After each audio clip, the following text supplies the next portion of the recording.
अस्सलाम वालेकुम dear students. आप देख रहे हैं सैयद अली एकेडमी और आज की इस वीडियो के अंदर हम स्टोमेटा का जिक्र करने वाले हैं कि स्टोमेटा क्या होते हैं और कहाँ पाए जाते हैं और स्टोमेटा का लफ्ज़ी मतलब क्या होता है। दरअसल स्टोमेटा जो है वो ज़्यादा के लिए यूज़ होता है, जमा के लिए। अगर हम इसके सिंगल को देखेंगे, सिंगुलर को देखेंगे, तो इसका सिंगुलर जो होता है वो होता है स्टोमा, और स्टोमा का मतलब होता है माउथ, या इसको हम ओपनिंग भी कह सकते हैं क्योंकि माउथ भी एक तरह की ओपनिंग ही होती है। तो स्टोमेटा दरअसल प्लांट्स के लीव्स में मौजूद होते हैं। तो जैसे कि यहाँ लिखा हुआ है, these are microscopic openings present in the epidermis of the leaves. Leaves की एपिडर्मिस, एपिडर्मिस लीव्स के ऊपर एक खाल होती है।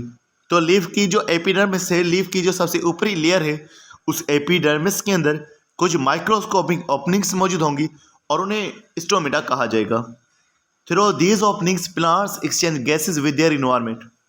और इन ओपनिंग्स की मदद से, जो स्टोमेटा है, इनकी मदद से प्लांट्स गैसेस एक्सचेंज करेंगे, यानी कि प्लांट्स कार्बन डाइऑक्साइड को हासिल करेंगे या फिर ऑक्सीजन को हासिल करेंगे। वो तमाम प्रोसेस स्टोमेटा के जरिए से होगा। Each stomata is a cell like opening formed by two special cells, guard cells. तो जो स्टोमेटा है, ये जो ओपनिंग है, ये सेल की तरह यानी कि एक चीर की तरह की एक ओपनिंग होती है, और ये ओपनिंग जो होती है ये दो सेल्स के दरमियान में मौजूद होती है। वो दो सेल्स एपिडर्मिस में मौजूद होंगे और वो जो दो सेल्स होंगे उनको गार्ड सेल्स कहा जाएगा। जैसे यहाँ आप देख सकते हैं, यहाँ पर ये दो गार्ड सेल्स हैं और इन दो गार्ड सेल्स के दरमियान में जो ओपनिंग लोकेटेड है, इस ओपनिंग को हम स्टोमेटा कहेंगे।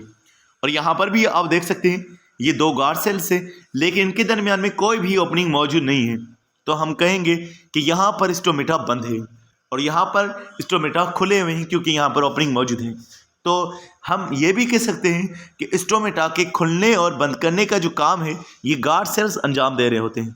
गार्ड सेल्स जो है स्टोमेटा की ओपनिंग को जो है कंट्रोल करते हैं कि वो कब ओपन हो, कब बंद हो। तो इसीलिए हम इनको गार्ड सेल्स कह रहे हैं। गार्ड जैसे कि आमतौर पर चौकीदार को कहा जाता है, जो कि दरवाजे की निगरानी करता है, दरवाजे को खोलने या बंद करने का काम कर रहा होता है। तो यहाँ पर भी इन स्टोमेटा को खोलने और बंद करने का काम जो है वो गार्ड सेल्स कर रहे हैं। They are chlorophyll containing cells with thicker inner while thinner and elastic outer cell walls। जो गार्ड सेल्स हैं वो क्लोरोफिल कंटेनिंग सेल्स हैं, यानी गार्ड सेल्स ऐसे सेल्स हैं जिनके अंदर क्लोरोफिल मौजूद होगा, जैसे कि क्लोरोफिल इनके क्लोरोप्लास्ट में मौजूद होगा। अब क्लोरोप्लास्ट की मौजूदगी की वजह क्या है? क्लोरोप्लास्ट जब इनके अंदर मौजूद होगा तो इनके अंदर होगा फोटोसिंथेसिस। जब गार्ड सेल के अंदर फोटोसिंथेसिस का प्रोसेस होगा, फोटोसिंथेसिस के अंदर फूड बनेगा। जब फूड बनेगा तो फूड है सोल्यूट, सोल्यूट की कंसंट्रेशन इंक्रीज हो जाएगी। जब सोल्यूट इनके अंदर ज़्यादा हो जाएगा तो सोल्यूट के ज़्यादा होने की वजह से इनके अंदर जो है वाटर आना शुरू हो जाएगा, क्योंकि ऑस्मोसिस यही कहती है कि वाटर जो है ज़्यादा आता है सेल के अंदर जहाँ सोल्यूट ज़्यादा होता है। यहाँ इनमें सोल्यूट ज़्यादा हो गया, गार्ड सेल के अंदर वाटर ज़्यादा आना शुरू हो जाएगा। जब वाटर ज़्यादा आना शुरू हो जाएगा तो वाटर जो है वैक्यूल में जाना शुरू हो जाएगा। जब वैक्यूल के अंदर वाटर जाना शुरू हो जाएगा तो वैक्यूल जो है वो वाटर से भर जाएंगे, और वैक्यूल जब वाटर से भर जाएंगे तो एक प्रेशर लगेगा सेल वॉल के ऊपर, और प्रेशर जो सेल वॉल के ऊपर लगेगा तो सेल वॉल, क्योंकि इनकी इलास्टिक है, तो सेल वॉल जो है वो मुड़ जाएगी, और सेल वॉल के मुड़ जाने की वजह से एक ओपनिंग क्रिएट हो जाएगी जिसको हम स्टोमा कहेंगे। तो इस तरह से ये तमाम प्रोसेस जो है हो रहा होता है। तो लिखा हुआ है, the opening and closing of stomata depends upon the turgidity of the guard cells.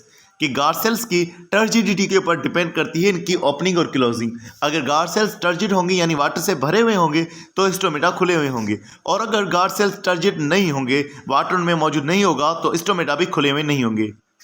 उसके अलावा लिखा हुआ है, during day time as result of ongoing process of photosynthesis the accumulation of photosynthetic solutes cause increase in turgidity of the guard cells।